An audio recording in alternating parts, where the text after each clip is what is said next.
విద్యాసింగ ఛానల్కు స్వాగతం సుస్వాగతం. మీరు ఇంతవరకు మా ఛానల్ను సబ్స్క్రైబ్ చేసుకున్నట్టయితే తప్పకుండా సబ్స్క్రైబ్ చేసుకోండి. సబ్స్క్రైబ్ చేసుకుని బెల్ ఐకాన్ను క్లిక్ చేసినట్టయితే మేము చేసే ప్రతి వీడియో మీకు నోటిఫికేషన్గా చేరుతుంది. ఇంకెందుకు ఆలస్యం, మనం వీడియోలోకి వెళ్ళిపోదాం.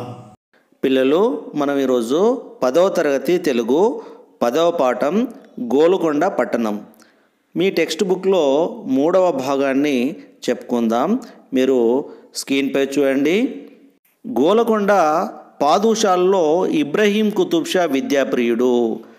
చూడండి, గోల్కొండ పాదుషాల్లో, పాదుషాలు అంటే చక్రవర్తుల్లో, ఇబ్రహీం కుతుబ్ షా విద్యాప్రియుడు అంటే విద్య అంటే ఇష్టమైనవాడు. ఈతని ఆస్థానంలో కవులు, పండితులు హిందువులలో మహమ్మదీయులలో ఉండిరి. ఇబ్రహీం కుతుబ్ షా ఆస్థానంలో కవులు పండితులు ఉండేవాళ్ళు. వాళ్ళు హిందువులై ఉండేవాళ్ళు, ముస్లింలు కూడా ఉండేవాళ్ళు. విద్యాగోష్ఠి సదా సాగుచుండెను. విద్యాగోష్ఠి అంటే విద్యా సభలు, విద్యా సమావేశాలు, విద్య గురించిన సమావేశాలు సదా సాగుచుండెను. సదా అంటే ఎల్లప్పుడూ సాగుచుండెను. పాదుషా వారు పండితులను బాగుగా సన్మానించుచుండిరి. అంటే పాదుషా వారు అంటే చక్రవర్తి పండితులను సత్కరిస్తూ ఉండేవాడు, సన్మానిస్తూ ఉండేవాడు. ఇబ్రహీం కుతుబ్ షా చాలా కాలం విజయనగరం నందు రాజాదరణమున పెరిగినవాడవుటచే ఆంధ్ర భాషా మాధుర్యంను గ్రోలినవాడు. చూడండి, ఇబ్రహీం కుతుబ్ షా చాలా కాలము విజయనగరం నందు రాజాదరణమున పెరిగినవాడవుటచే అంటే విజయనగరంలో పెరిగినవాడవుటచే ఆంధ్ర భాషా మాధుర్యమును గ్రోలినవాడు అంటే తెలుగు భాషలోని తీయదనాన్ని అనుభవించినవాడు. గ్రోలినవాడు అంటే తాగినవాడు, తాగినవాడు అంటే ఇక్కడ అనుభవించినవాడు, రుచి చూసినవాడు అంటే తెలుగు భాషలోని తీయదనాన్ని రుచి చూసినవాడు అని అర్థం చేసుకోవాలి. ఆంధ్ర భాష యందు అభిమానమును కలిగి ఆంధ్ర కవులను సత్కరించుచుండెను అంటే సన్మానిస్తుండేవాడు. ఎప్పుడు? ఎవరో? ఇబ్రహీం కుతుబ్ షా.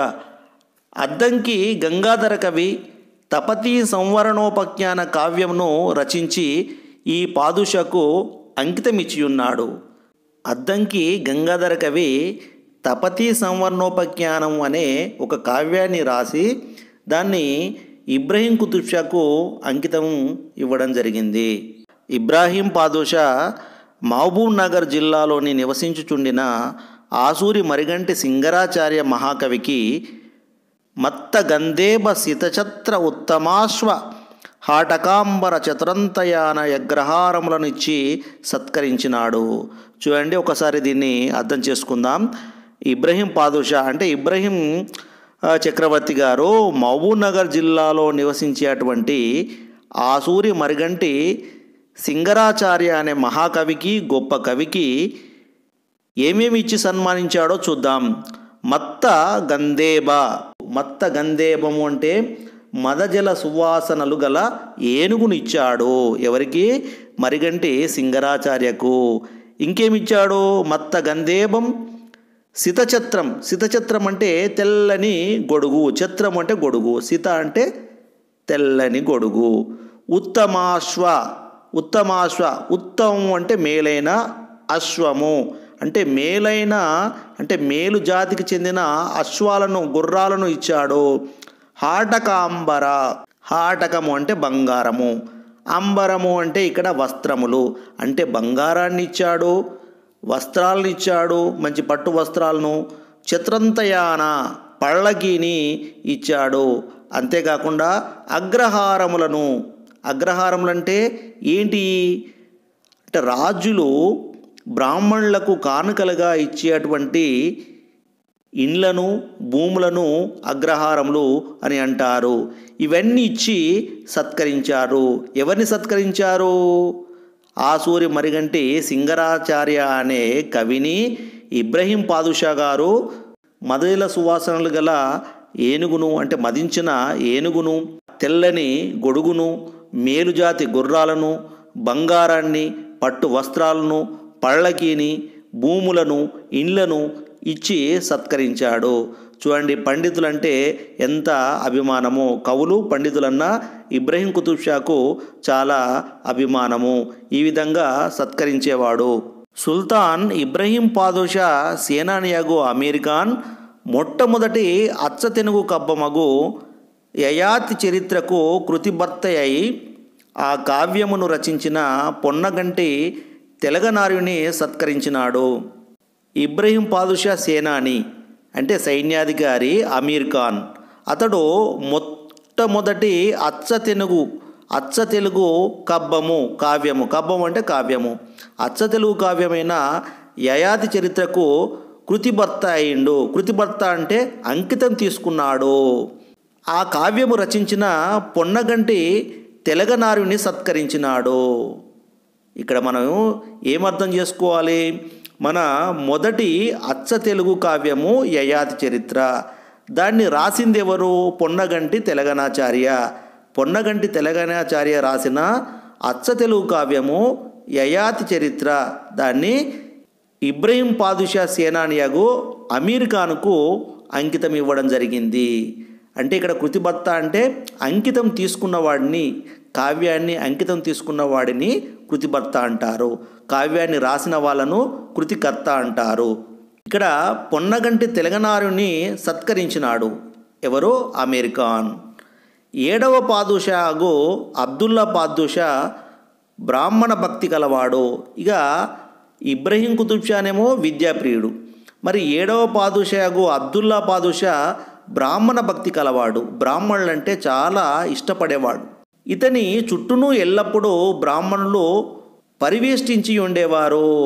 అబ్దుల్లా పాదుషా చుట్టూ ఎప్పుడూ బ్రాహ్మణులు పరివేష్టించి ఉండేవారు, చుట్టుముట్టి ఉండేవాళ్ళు. ఎప్పుడూ అతని చుట్టూ బ్రాహ్మణులే ఉండేవారు. ఈ బ్రాహ్మణుల సలహా ప్రకారము రాజుగారు నడుచుకొంచుండిరి. అబ్దుల్లా పాదుషా బ్రాహ్మణులు చెప్పిన విధంగా నడుచుకునేవాడు. ఇతడు విజ్ఞాన శాస్త్రములు, లలిత కళలు, వాన్మయము వృద్ధి చేయుటకు ప్రయత్నించెను.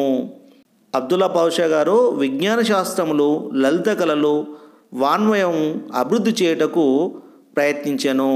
అందుచే దేశాల్లోని విద్వాంసులు ఈతని ఆస్థానమునకు వచ్చుచుండిరి.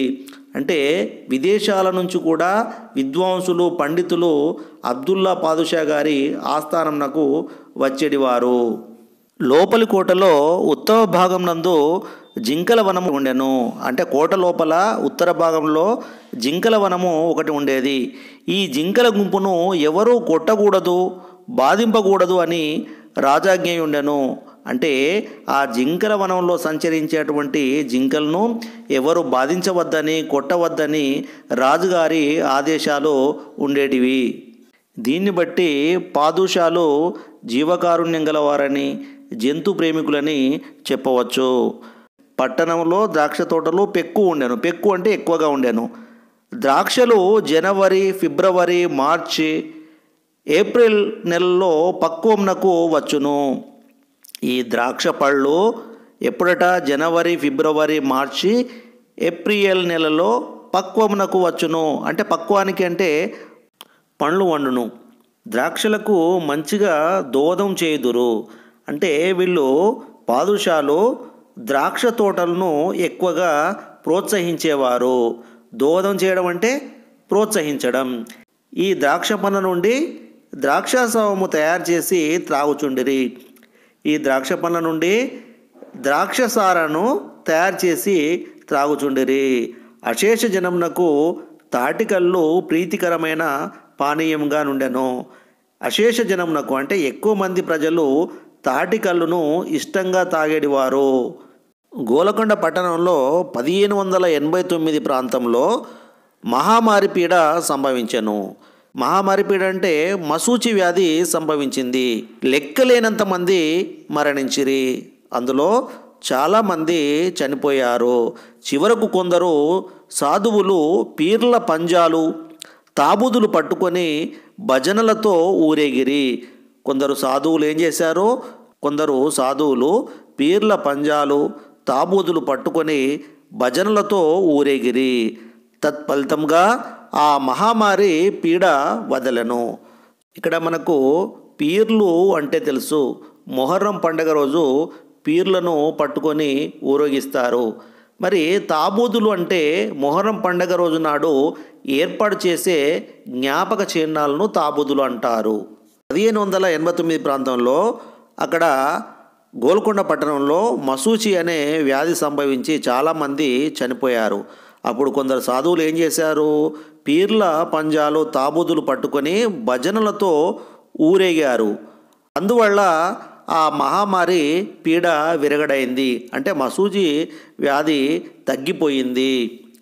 తత్ జ్ఞాపక చిహ్నంగా కృతజ్ఞతా సూచకంగా మహమ్మద్ కులీ కుతుబ్ షా పాదుషా వారు 1591 సంవత్సరమున హైదరాబాదులో తాబూతు ఆకారమున చార్మినారు నిర్మాణం గావించిరి. ఇక్కడ చూడండి, తత్ జ్ఞాపక చిహ్నంగా కృతజ్ఞతా సూచకంగా అంటే మసూచి వ్యాధి తగ్గినందుకు జ్ఞాపక చిహ్నంగా కృతజ్ఞతా సూచకంగా కులీ కుతుబ్ షా 1591 సంవత్సరంలో హైదరాబాదులో తాబూదు ఆకారంలో చార్మినార్ నిర్మాణము గావించారు. తర్వాత పేరా చూడండి, ఉమ్రావులో బజార్ల యందు బోవుట చాలా పటాటోపంగా నుండుచుండెను. ఇక్కడ ఉమ్రావులు అంటే ఉన్నత వంశీయులైన కళాపోషకులు.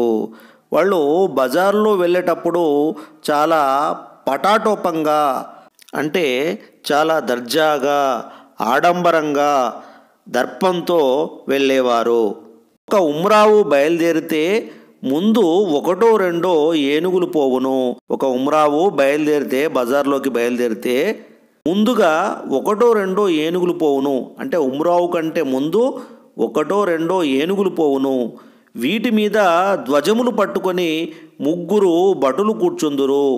వీటి మీద ఏనుగుల మీద ధ్వజములు పట్టుకొని, ధ్వజములు అంటే జెండాలు పట్టుకొని 3 భటులు కూర్చుండేవారు. తర్వాత అస్త్రశస్త్రాదులను ధరించిన 60 మంది భటులు అశ్వారూఢులై పోవుదురు.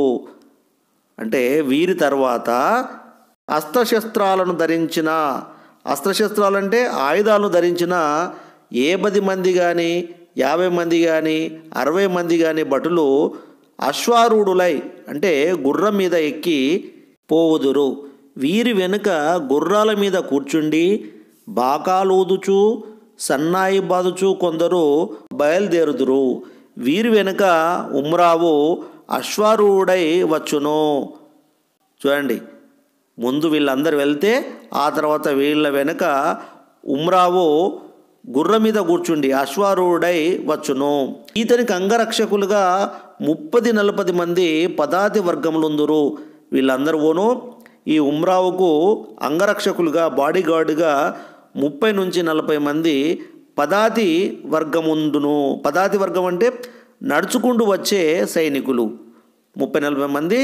ఇతడు గుర్రం మీద వెళ్తే 30-40 మంది నడుచుకుంటూ వచ్చేవాళ్ళు సైనికులు. కొందరు ఉమ్రావులకు సురటీలు విసురుచుందురు. సురటీలు అంటే విసనకర్రలు. కొందరు ఉమ్రావులకు విసనకర్రలు విసురుచుందురు గాలి రావడానికి. ఒకడు గొడుగు పట్టును. కొందరు విసనకర్రను విసిరితే ఒకడేమో గొడుగు పట్టును. ఇంకొకడు హుక్కా పట్టుకొని వచ్చుచుండును. హుక్కా అంటే గంజాయి. గంజాయి తాగడానికి ఒకడు వెంబడి పట్టుకొని వస్తుండెను. ఒకడు కావడిలో జలపూర్ణ కుంభములను పట్టుకొని వచ్చును.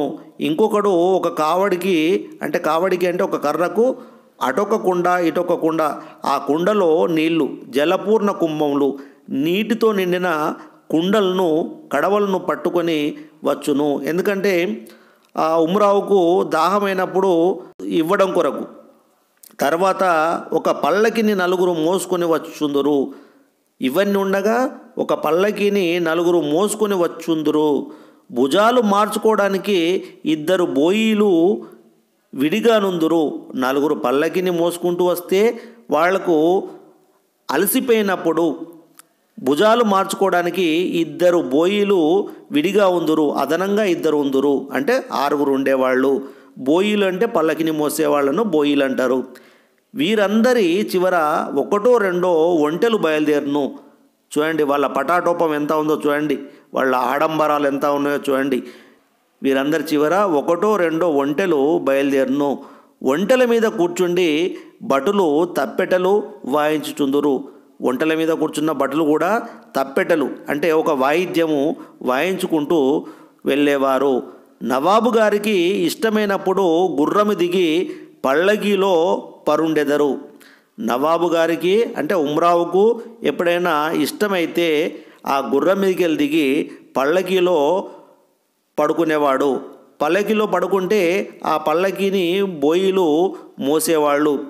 పల్లకీకి వెండి పూత పూయబడి ఉండును. పల్లకీ ఎట్లా ఉండేదట? పల్లకీకి వెండి పూత పూయబడి ఉండును, వెండి తొడుగులు ఉండేటి. పల్లకీ దండెలకు వెండి పొన్నులు ఉండును. ఆ పల్లకీని మోసే దండెలు ఉంటాయి కదా, కర్రలు, ఆ కర్రలకు వెండి తొడుగులు ఉండేటి. పొన్నులు అంటే తొడుగులు. పల్లకీలో పరుండినప్పుడు ఉమ్రావు చేతిలో పుష్పగుచ్చమును పట్టుకొని ఉండును. పల్లకీలో పడుకున్నప్పుడు ఆ నవాబు చేతిలో అంటే ఉమ్రావు చేతిలో బొకే ఉండేది. పుష్పగుచ్చము అంటే బొకే, పూలగుత్తి ఉండేది. అంటే పూలగుత్తి పట్టుకొని ఉండేవాడు. తాంబూల చర్వనము చేయుచునో హుక్క పీల్చుచునో కనపట్టుచుండును. ఉమ్రావు పల్లకీలో ఉన్నప్పుడు తాంబూలము నములుకుంటూ అంటే తాంబూల చర్వనము అంటే తాంబూలమును నవ్వులుకుంటూ అంటే తమలపాకును నవ్వులుకుంటూ, హుక్కాను పీల్చుకుంటూ, హుక్క అంటే గంజాయిని పీల్చుకుంటూ కనబడేవాడు. లేకపోతే చేతిలో పూలగుత్తి అన్న పట్టుకొని ఉండేవాడు. గోల్కొండ పట్టణంలో నేరస్తులను శిక్షించు విధానము మిగుల కఠినంగా నుండెను. గోల్కొండ పట్టణంలో నేరస్తులను శిక్షించేటువంటి విధము చాలా కఠినంగా ఉండేది. వారిని జైల్లో పెట్టు పద్ధతియే లేకుండెను. ఏమన్నా తప్పు చేస్తే జైల్లో పెట్టడం కాదు, అప్పటిదప్పుడు శిక్షించేవారు. వెంటనే విచారణ చేయుటయు, దోషి అయినచో శిక్షించుటయు, నిర్దోషి అయినచో విడిచిపెట్టుటయు జరుగుచుండెను. వెంటనే విచారణ చేపట్టి వాడు తప్పు చేస్తే శిక్షించడం, నిర్దోషి అయితే అంటే తప్పు చేయకుంటే విడిచిపెట్టడం జరిగేది. గోల్కొండ పట్టణంలో జనాభా ఒత్తిడి అధికమయ్యను.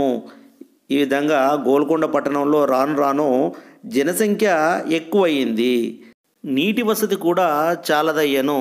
జనాభా ఎక్కువగా పెరగడం వల్ల వాళ్లకు నీటి వసతి కల్పించడం నవాబుకు చాలా కష్టమయ్యేది.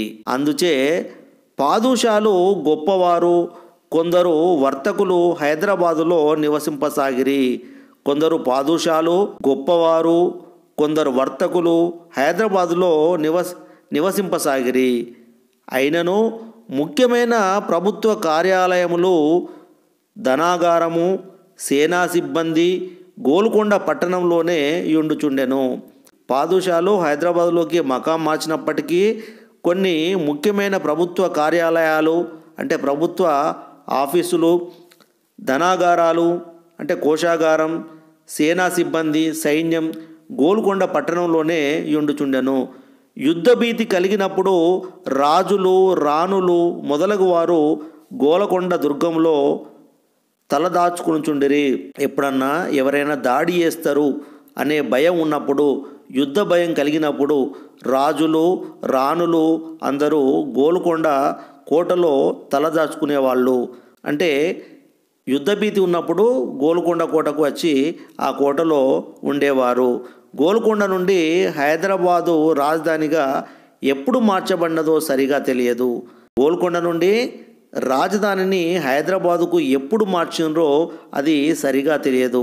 కానీ 16వ శతాబ్దము చివరనిది జరిగి ఉండవచ్చునని చరిత్రకారులు ఊహించుచున్నారు. అంటే 16వ శతాబ్దము చివరలో ఇది జరిగి ఉండవచ్చని, రాజధాని మార్పు జరిగి ఉండవచ్చని చరిత్రకారులు ఊహించుచున్నారు. గోల్కొండ పట్టణంలోని పురుషులు, స్త్రీలు సరిసమానమైన అవయవ స్ఫూర్తి కలిగి ఉండిరి. గోల్కొండ పట్టణంలో పురుషులు మరియు స్త్రీలు సమానంగా మంచిగా అందంగా ఉండేవారు. మనోజ్ఞమైన ముఖ విలాసములతో ఒప్పుచుండిరి. మనోజ్ఞంగా ఉండేవాళ్ళు, సుందరంగా ఉండేవాళ్ళు. మనోజ్ఞం అంటే సుందరంగా ఉండేవాళ్ళు స్త్రీలు పురుషులు కూడా. ఉమ్రావులు సేనానులు గంభీర సుందరాకారం కలిగి ఉండిరి. ఉమ్రావులు అంటే ఉన్నత వంశీయులైన కళాపోషకులు, వాళ్ళు రాజవంశీయులు. సేనానులు గంభీర సుందరాకారం కలిగి ఉండి ఆకర్షణీయంగా నుండిరి, వాళ్ళు చాలా గంభీరంగా ఉండేవాళ్ళు. ఉమ్రావులు మితిలేని భాగ్యవంతులు. ఉమ్రావులు మితిలేని భాగ్యవంతులు. మితిలేని అంటే అంతులేని, చాలా సంపన్నులుగా ఉండేవారు. రాజు మొదలుకొని బీద వరకు ఆటపాటలతో వినోదించుచు భోగలాలసులై ఉండిరి. రాజుతో పాటు బీద వాళ్ళ వరకు కూడా అందరూ ఆటపాటలతో వినోదంగా గడిపేవారు, భోగలాలసులై ఉండేవారు. అంటే భోగాలను అనుభవిస్తూ ఉండేవారు. 200 సంవత్సరములు సకల సంపద్వైభవములతో విరాజిల్లి, అంటే 250 సంవత్సరములు సకల సంపదలతో వైభవంతో విరాజిల్లి ప్రకాశించి ప్రపంచమును మిరుమిట్లు గొలిపిన గోల్కొండ పట్టణము. అంటే ప్రపంచంలో ఒక వెలుగు వెలిగినటువంటి గోల్కొండ పట్టణము 1687 సంవత్సరమున ఔరంగజేబు చక్రవర్తి మోసముగా జయించి సర్వనాశనము గావించెను. ఆ ఔరంగజేబు చక్రవర్తి ఎప్పుడో 1687 సంవత్సరంలో మోసంతో జయించడం జరిగింది గోల్కొండ పట్టణాన్ని. అంతటితో గోల్కొండ పట్టణపు అందచందములు వైభవములు టీవీ పరిసమాప్తి చెందెను. అంటే గోల్కొండ పట్టణం యొక్క అందచందములు, అందాలు, వైభవము, ఇంకా టీవీ అంటే దర్జా, వైభవము పరిసమాప్తి అయ్యను. పరిసమాప్తి అయ్యను అంటే ముగిసిపోయింది అని అర్థం చేసుకోవాలి. కొన్ని కఠిన పదాలకు అర్థాలు చూద్దాం. మీరు స్క్రీన్పై చూడండి. పాదూష చక్రవర్తి, సదా ఎల్లప్పుడూ, మత్త గంధేవం మదజల సువాసనలు గల ఏనుగు, ఉత్తమాశ్వం మేలుజాతి గుర్రము, హాటక ప్లస్ అంబరం, హాటకం అంటే బంగారం, అంబరం అంటే వస్త్రము, చతురంతయానము అంటే పల్లకి, కృతిభర్త కావ్యాన్ని అంకితం తీసుకున్నవాడు, పరివేష్టించి చుట్టుముట్టి, ద్రాక్షాసవము ద్రాక్షసార, మహామారి అంటే మసూచి అమ్మతల్లి, ధ్వజము జెండా, సురటీలు విసనకర్రలు, హుక్క గంజాయి పీల్చడం అంటే గంజాయి, పుష్పగుచ్చము పూలగుత్తి బొకే, చర్వనము నమలడం టీవీ, దర్జా వైభవము, పరిసమాప్తి ముగియడం, మనోజ్ఞము సుందరము. ఇప్పుడు ఆలోచించండి, చెప్పండి. ప్రశ్నలు చూద్దాం. మొదటి ప్రశ్న చూడండి. గోల్కొండ పాదుషాలు జీవకారుణ్యం గలవారని, ప్రకృతి ప్రేమికులని ఎట్లా చెప్పగలవు? గోల్కొండ పాదుషాలు కోట లోపల ఉత్తర భాగంలో జింకల వనము ఏర్పాటు చేశారు. ఆ వనంలోని జింకల గుంపును ఎవరూ కొట్టకూడదని, బాధించకూడదని రాజాజ్ఞ ఉండేది. దీన్ని బట్టి పాదుషాలు జీవకారుణ్యం గలవారని, జంతు ప్రేమికులని చెప్పవచ్చు. ఇంకా గోల్కొండ కోటలో ఉద్యానవనములు విరివిరిగా పెంచేవారు, అంటే ఎక్కువగా పెంచేవారు. ద్రాక్ష తోటలు పెంచారు. మిద్దె మీది తోటలు అంటే రూప్ గార్డెన్స్ ఏర్పాటు చేశారు. దీన్ని బట్టి పాదుషాలు ప్రకృతి ప్రేమికులని చెప్పవచ్చు. ఇంకా రెండవ ప్రశ్న చూడండి. పట్టణాల్లో జనాభా ఎందుకు పెరుగుతుంది? ముఖ్యంగా పట్టణాల్లో జనాభా పెరగడానికి చాలా కారణాలు ఉన్నాయి. చూడండి, గ్రామాల్లో ఉపాధి లేక, పనులు దొరకక చాలామంది పట్టణాలకు వలస వస్తున్నారు. పట్టణంలో మంచి సౌకర్యాలు ఉంటాయని కొంతమంది వస్తే, తమ పిల్లల ఉన్నత చదువుల కొరకు కొందరు పట్టణాలకు వస్తున్నారు. కొందరు విలాసవంతమైన జీవితం కొరకు పట్టణాలకు వలస వస్తున్నారు. ఉద్యోగులు చాలామంది పట్టణాల్లోనే స్థిరపడుతున్నారు. ఈ విధంగా పట్టణాల్లో జనాభా పెరగడానికి చాలా కారణాలు ఉన్నాయని చెప్పవచ్చు. పిల్లలు, దీనికంటే ముందు భాగం వీడియోలు చూడాలంటే మీరు స్క్రీన్పై కనపడే వీడియోపై క్లిక్ చేసి ఆ వీడియోను చూడవచ్చు.